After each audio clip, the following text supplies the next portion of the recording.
as Emily talked about, everybody, too much has been given, much is required. Just the fact that we wake up in the morning, we put 2 feet on the ground, that is much given. This is the Own It Show, where we tell stories of how everyday people made ownership theirs. Hey, everybody. Welcome back to the Own It Show. I'm your host, Justin. And I'm Elise. Welcome to the show.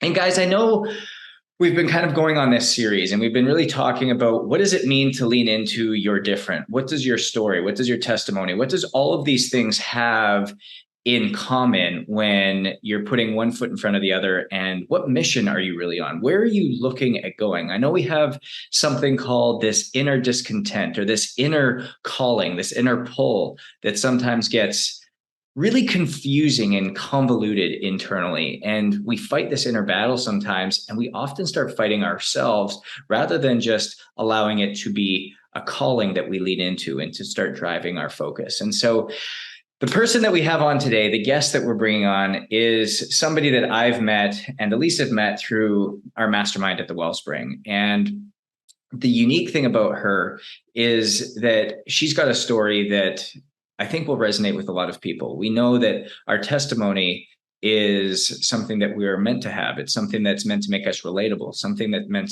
to speak to people in a way that others may not have heard before. You see yourself in somebody else for maybe the first time. And that responsibility that she's been able to do and speak through her testimony, she's not just somebody who's out there speaking about it, but she's out there taking responsibility for those as well and allowing them to have a place to ultimately reach their potential as well. So Emily Ford, it is a great pleasure to have you on the Own It Show. And thank you for spending the time with us today. Thank you. I'm so honored to be here, and I am so excited about your guys' mission. Emily, I would love for you just to spend 2 minutes, because every podcast in the world starts with, so where did you come from? Who are you? What did you do? I want to spend just 2 minutes on a little bit about yourself. Who are you? Where are you? Where are you from? What got you into this ultimately space that you're in? And there's a couple things on your journey that I really want to hone in on that I got the pleasure of hearing and understanding when we were together in Colorado Springs. Yeah. So awesome. I always want to share the beginning of where I've come from, because I think people look at me today and they're like, oh, it must have been easy. You were always born being able to speak and do these things. And the answer is absolutely not. I've had to work on myself and work on myself some more. So I grew up in a small town in Minnesota, raised by a single mom, and it was a crazy upbringing. I'm the youngest of 3, once 4. My mother had an abusive man live with us for a long time. So some days were great, some days were horrible. And I raised myself most of the time, quite frankly, but I always had a strange connection to the light. And I didn't even know what it was at the time until a neighbor lady took me to a church. And I realized in that moment that I had a father. I had something bigger than myself. You see, I was raised without a dad. So that really saved me, so to speak, at a very young age. And so I grew up playing sports, playing volleyball. And after high school, I didn't want to go to a traditional college. So I did the fastest thing humanly possible. I went to massage therapy school, and I ended up working for one of the top plastic surgeons in the Midwest. And that's really where I started to learn business and how to work with people. And I was hungry for more, though. So I nannied 4 boys. I competed in Fitness America, Fitness Universe, bought my first house when I was 21, had 3 women live with me to pay the rent, like hustle mentality for sure. And one thing that I always stayed connected with was discipline and just getting involved in some kind of church, because it was like truly the only thing that would give me comfort, being someone that deals with anxiety, things like that. But I was searching and I was praying for more. And I always say, when the student is ready, the teacher will appear. And I was 23 and I was like, hey, like, I want to do more. I want to learn. I want to learn how to build a business. And I met a woman at the gym, and she got me involved in building my first health and wellness company, my first virtual health and wellness company. And so I dove into that and became a 7-figure earner by the time I was 26 years old, and built sales teams, and have spoken all over the world. And now I'm in SoCal. I live like literally on the beach and film a show here. And I'm just having a lot of fun. That's just like what it's all about. It's fun. But God is moving big and fast, and I'm just staying really disciplined and listening constantly to my next move in life. You mentioned a couple things, and I think for people who are listening and all of a sudden looking up who's Emily Ford, and then looking on Instagram and looking up on just Googling your name, and you're going to see all of these accolades, you're going to see all of these followers, you're going to see all of these, all of this influence that you have. And so often when we think about an influencer, it's about pushing something. It's about pushing an agenda. It's about pushing a meaning or a product, rather than being stuck on a purpose, being stuck on a mission, being on a mission. And the discipline that you had of getting involved in a church and having that church community so prevalent in your life from a young age, what did that do for you in being able to stay on purpose and on mission as you were growing this? Yeah, well, it really helped me learn leadership, the skills of leadership. One example is, building sales teams. You build community, you go out, people stay up late at the bar, late at night. Like, I don't drink with my team. I don't get intoxicated. I don't do crazy. And I didn't at a young age. And I never, even like my friends that were in college partying all the time, like it disrupted my spirit. And so it's like having my core values always be at the forefront of my life and all that I do. That's what it really helped me do. And it really helped me love deeper, love people, all people, no matter what, no matter if I'm going to see them one time, never see them again, or if I'm going to build a business with them.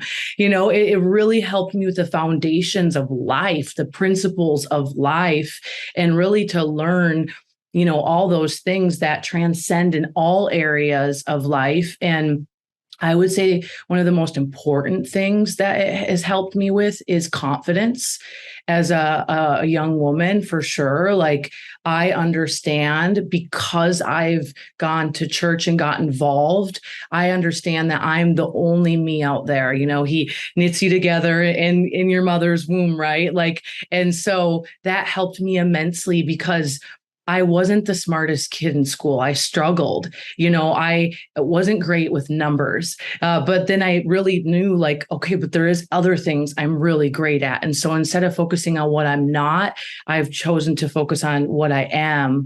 And having those principles shine through has really made all the difference in my whole life. It's so amazing, and you can tell just by speaking with you and from your energy, you have such a connected spirit. And like you said, you were drawn to the light from a very, very young age. So I'm curious to understand, I think there's a lot of people who can resonate with what it is you're saying, but for a lot of our listeners out there who haven't necessarily experienced what you might be talking about, can you talk to them a little bit about what this means on a day-to-day basis and how you cultivate this? Yeah, that's so good. Because, there are seasons, just like everybody, like seasons where I've had strong faith and seasons where it's been more of a struggle, but it was always kind of underneath. What I had to do, I had to find a place where I could go, a church that I felt right with. There were some places I go to and I'm like, it just doesn't feel right. It feels judgy. It feels some kind of way. And if you're listening and you're like, that's how I have felt. Like I do the non-denominational thing, anybody do what you want. My family though was Catholic, and I just couldn't, for me, it was a struggle. And so I was like on a quest. I always say, like, be resourceful. And I'm like, let me tap in. Let me see where I can go. And so that's what I've done. Even in Hollywood, my pastor's Erwin McManus at this church called Mosaic. I mean, you can watch him online. He's written so many good books. At one of the hardest times in my life, he changed my life. He was there, and so I always say, go search, but give it a little bit of time. It's like working out, like it's not going to happen overnight. So go consistently and then get involved. And so I'm so big at, scheduling things that I want to see grow. So it's like why we're in a group together that, Monday mornings we worship and then we break off and pray for each other. Like I always try to schedule it, and it's a non-negotiable. And even in building business, like there was a time where I was so crazy busy that I wanted to just be like, I don't need to go to church. I don't need to do this. I'm so busy. Like we all have these things. And I realized when I did that, made those poor decisions, I made poor decisions in life. Yeah. I made poor decisions in the way I showed up as a leader, as a person. And so it's always been, since I had that revelation, like God has to be number one. Like it's a non-negotiable. And in the mornings I do prayer, even with the person that I'm dating, like that's a thing. Like we pray before we eat. We pray before, we just we did an event together. It's like we like had God all over it. Like it's in the littleness of our day, right? It's just what we do in the fabric of our lives. And it's also, it's the music we play. It's the books we read. It's the conversations we have. And, I'm also trying to learn scripture and just get better every day, 1% better. I actually have chills right now based on what you're talking about, because my morning routine is I take my dog on a walk and I pray while I'm doing it. And people must think I'm crazy because I talk out loud. Like I ask to God. But one of the things that came up for me this morning was, Justin and I got married back in February. And like you, I come from a very, very Catholic family as well, to the point where I have uncles who are priests. One of my uncles is a deacon, and we went through a marriage prep with my uncle who is a deacon. And it was an amazing experience for Justin and I to just come closer in our relationship together, but also with God. But one of the things that he said that I have not forgotten is that prayer is constant. You're constantly in prayer. It's in everything that you do, because ultimately God is right there with you. And that's exactly what you're saying, right? You're like, it's woven into not only the big events of life, like, the talk that you and your boyfriend did together, but also in the little moments, like when you're about to eat, right? Yes.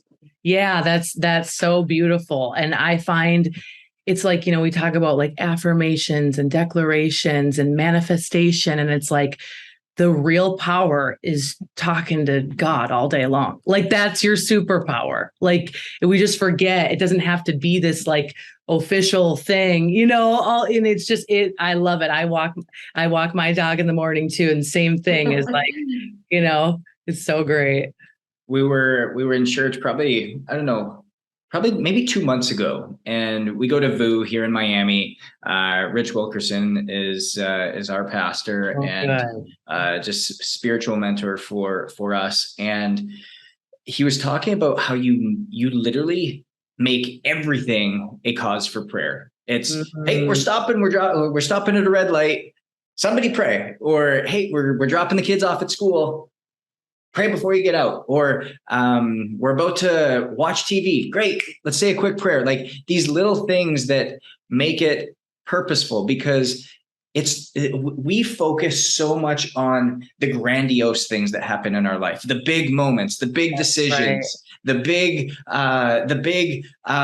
conversations that we have to have. But yet, just like anything, it comes down to the little details. It comes down to the little minute decisions, the day-to-day decisions, the day-to-day conversations, the day-to-day focuses that we do or do not have that ultimately yield where we're going in the macro, in those big spaces. And I think what you said was so key is, and I like, your diet is not just what you eat. Your diet is what you listen to, who you're around, the people you have, the podcasts you listen to, the music you listen to, the magazines you read, the books you read. All of these things consist of that. And it comes back to those little decisions that come in and day out as to how it impacts you at a deeper level. And you've just been so diligent and obedient to that. And I want to honor you for that, because now you're being rewarded for it in a major way. Yeah, thank you so much. I when I'm coaching people, I always say, like, if you can't do it in the small places, like I coach a lot of people, they want to be on the big stage. They want to be a speaker. And I'm like, if you can't serve and speak from your heart to 5 people, to 2 people, why on earth is God going to promote you to a stage of 10,000? And it's just like, I always say, like, your stage is everywhere you go in life. Right. And it's like, you're so spot on. It's like the micro little details, the shaping, the refining, the getting better, the staying diligent, like all that adds up. All of it does so much. And it's just like, I always say we live in a microwave society. Like, it's like people want it now. Right. And it's like, no, this Emily took a long time. Right. Like, we had to like slow cook this thing. And here's the funny thing though, Emily, is you're going to look back on Emily today in a year from now, in 2 years from now, in 3 years from now, and you're going to say the same thing. Oh my goodness, Emily, then she is so much different than today, because you're continually staying focused on those little minute details, those little unique things that continue to speak to you. And when you're connected, and you mentioned it at the very beginning, you're light, but you're just connected to the truth. You're connected to these God whispers. You're connected to this inner calling that's keeping you curious, that's keeping you in a space that wants you to keep learning, keep asking questions, keep navigating, so that you can ultimately realize the potential that's there. And it is massive. And listeners out there, you guys each have this on your life. You each have a calling. You each have a gifting that you're meant to lean into in a massive way. It's just, are you willing to listen to it? Are you willing to open up and surrender to what's happening in your life, and be able to go from, we've all have these little earbuds, right? Where you put them in and they're like sound canceling. But on your phone, you can make them like non-sound counseling. So you can put them in and you can still hear things, but then you hit a button and all of a sudden you can't hear anything. And that's what you've been able to do, is you've been able to sound cancel everything around you and just listen to that direction that God's given you. And by doing so and being obedient to that, you've been rewarded for that. And so listeners out there, that exists as well. That is there. And that's a practice. That's a practice through daily disciplines. That's a practice through daily details that you can lean into, small decisions. And when we do good with the small, we do good with the little becomes big. It's so true. Yeah. And the thing is, like, when you're listening to the whispers, it's not always like the whispers like, oh gosh, this is going to be fun, go do it. No, I'm talking like scary stuff, scary conversations. Like, what have been some of those scary conversations for you? Initially, it was standing in front of a room with a microphone, and I was 23, 24 years old, and like, there's 40-year-olds, 50-year-olds, there's bankers and people that make a lot of money, and I could barely pay rent. And it was like, my hand was like shaking, grabbing the microphone, but it was like, I knew that I had to do it to grow. And every single day of my life, I try to do something that scares me a little bit. And it's like just being obedient to that, because that stretches you. And then, that's how we become excellent at anything. So I think sometimes people think like, if it's not like, yay, it's easy, it must not be the calling on my life, or it must not be my zone of genius. But like, if you really listen, that thing that you should be doing, but you're not doing it. And a lot of times it's because we're selfish. Like, we're so selfish. And so I've just suffer. We don't want to suffer. You're spot on. So it's like, I'm like, how can I be more selfless? And like, I'll go first for somebody else. Like, that's just the mindset I've had. I'm like, oh my gosh, this is like freaky, but like, I'll do it. I'll do it for somebody else. I hate it. I hate it, but I'll do it. Exactly. Yeah. So one of the things we talk about quite often on the podcast and, you know, within our Own It method is understanding your purpose or your calling. And, you know, you're somebody, and you in order to live in what we call ownership, you have to know that, and you have to know it intimately. Mm-hmm. So what is your purpose and how did you come to know it? It's been an evolutionary process through trial, through error, through like, you know, initially when I started building the business, my little 23-year-old brain was like, I just want to be my own boss and not have someone else tell me when I can go to the bathroom. Like that truly was my thought. But as I evolved and really like have paid attention, you know, there was a period where it's like, I don't really need to work much anymore. I built this big team. I could just go lay on the beach. And then I'm like, I would lose my marbles in 24 hours. Like my human needs are growth and contribution. So I got to grow and I got to contribute to society. And so, you know, my purpose truly is to help people identify their greatness, but not only identify, but like, let's put you on a journey to tap in and cultivate it.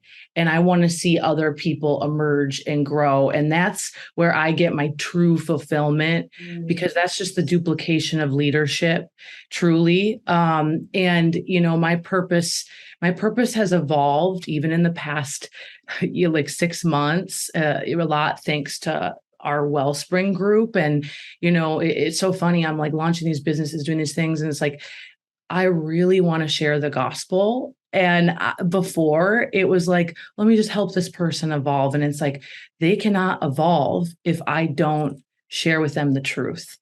And so my purpose now has shifted of when I speak, I am going to tell the truth, the whole truth.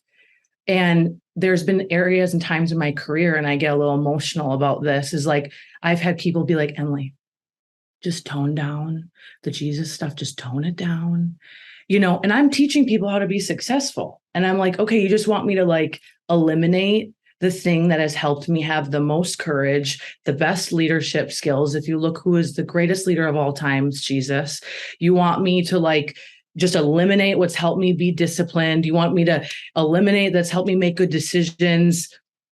I'm not doing that anymore. Right. And so that's the calling on my life now, is like, I for women, for men too, like, is just to tell the real story.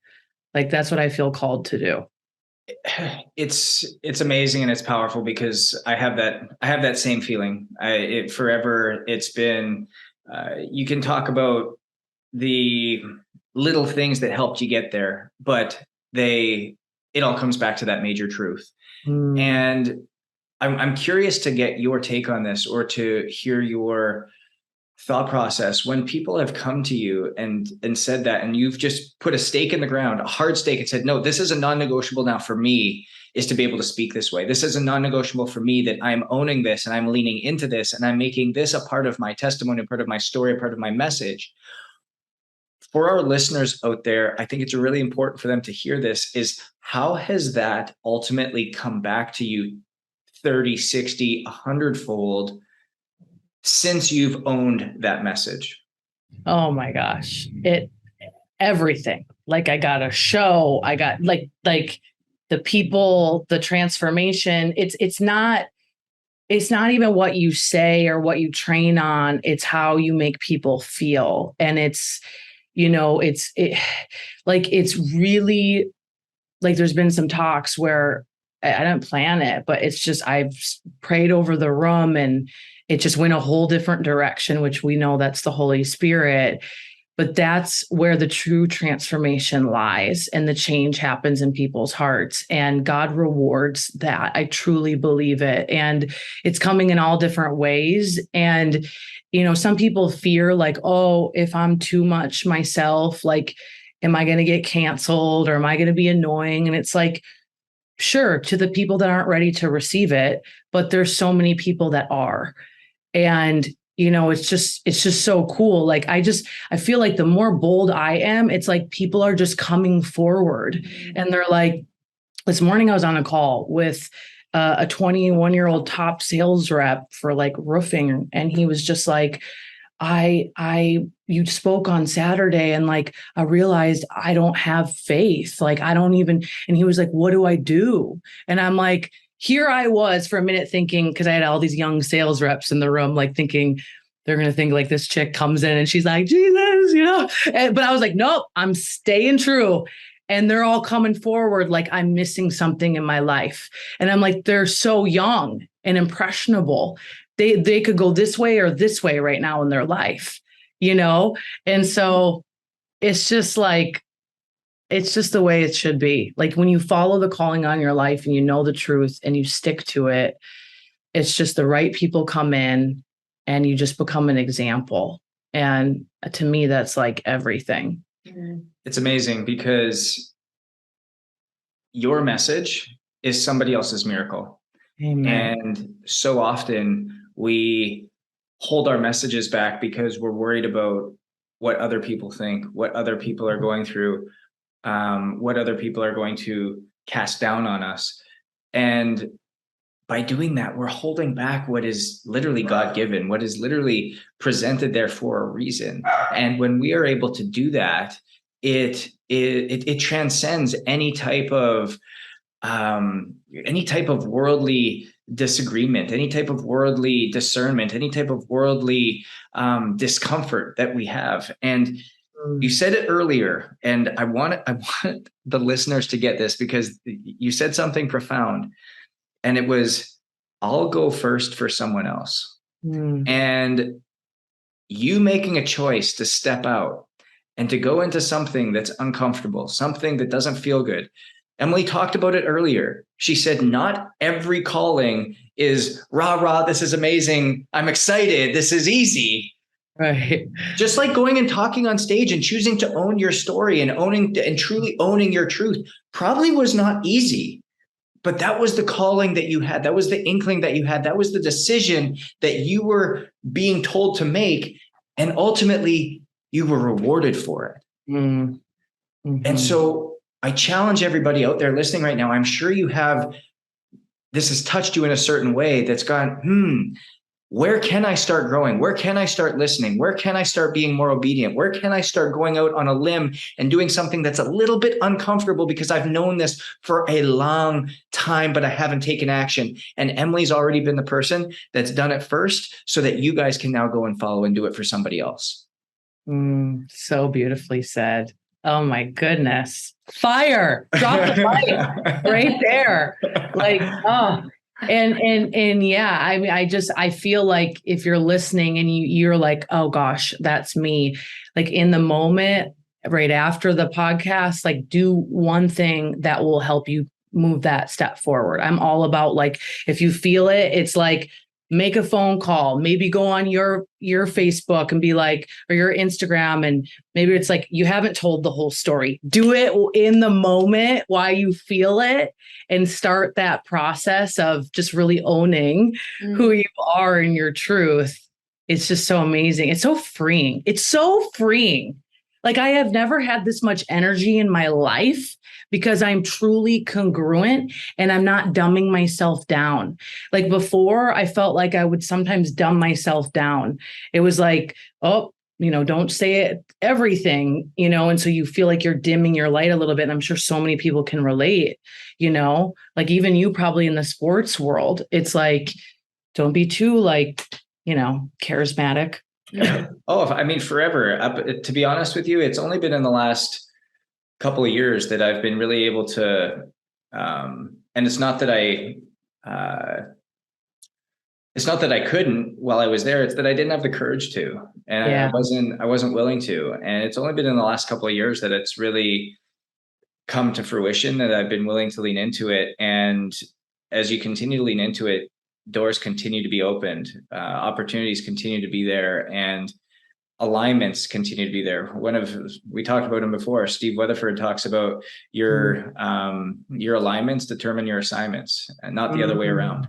And it's who you align with that ultimately create the assignments that you were built for.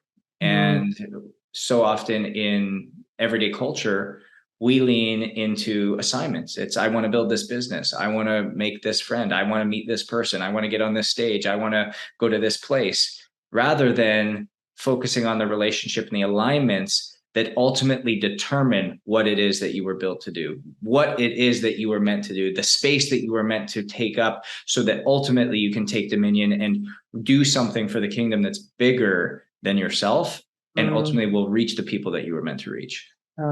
Yeah, spot on. It's like following that. Like, I think it takes a level of trust, especially for Absolutely. control, the underlying piece of it all. Control freak people, where there's been so many times in my career where I'm like, why isn't this going faster? Or like, I just get frustrated. And it's like, I always have to remind myself in those moments, like, who's talking right now? Is it your ego? Like, who are you wanting to glorify? Or what are you wanting to glorify? Or what's the whole thing? And in the moment, like, I turn it into service, and I turn it into like trusting and allowing and flowing. There's like a flow that happens when you're not forcing it, and it's just so powerful. And then all of a sudden it's like, whoa, this happened. Yeah. Because you weren't trying to control everything. You weren't trying to control. And, I say this to Justin all the time, is you become a co-creator of your life, right? Like it's not all in your hands. It's in God's hands as well. When you have that trust and you co-create it together, that's where the really amazing, beautiful things happen. Amen. So true. So Emily, one of the questions we want to ask you, from somebody who so clearly lives in what we call ownership, you're so connected, right? You're connected to God, you're connected to yourself, you're connected to your purpose. And you said it multiple times throughout this episode, is you're in alignment finally, or you live in congruency with who you truly are. And that's what we define as true ownership, right? And all of these things that come with it, like having a healthy lifestyle, living in a wellness driven way, is truly like the whole container of ownership. So for somebody who lives in such an ownership way, what would you say in a word or a phrase is your definition of ownership? Oh man, that's so good. To me, my definition of ownership, I think, would have to be the concept, like, to much is given, much is required. And what I mean by that is, like, I was given this body, so like, take care of it. I was given spiritual gifts to speak, so speak in leadership and speak in love. Even like when I had no money and I was given my first like paycheck, it's like, take ownership of that, like, be a good steward of that. And so it's having that mindset of like, even again, if you don't feel like you have a lot in worldly terms, you got to turn that around. Cause like, there was a period where I didn't have much. I couldn't even hardly pay my bills. That's and, I had a mentor say to me, like, if you can't be grateful for your pillow, like, why on earth is God going to give you more? Like, your attitude is just not one of abundance or even worth catching, And so I have this philosophy of like, no blaming, no complaining, no justifying.